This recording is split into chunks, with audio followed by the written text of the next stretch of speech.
In this video, how to upload documents on Docusign. I will show you step by step how to upload documents in Docusign. First, go to the Docusign website in your browser or open the Docusign app.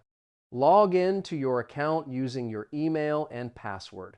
After logging in, go to the main account dashboard.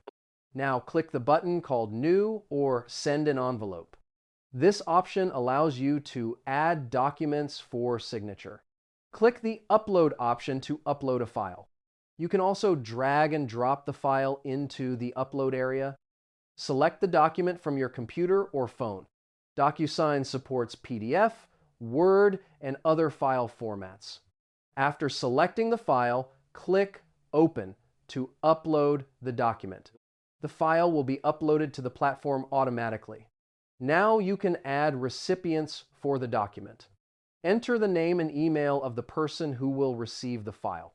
After that, click Next to continue. Now you can add fields to the document. Drag the signature field to the desired location. You can also add text or date fields if needed. Review the document to make sure everything is correct. After that, click the Send button to send the document. The recipient will receive an email with the document for signing. This is how you can easily upload documents using Docusign.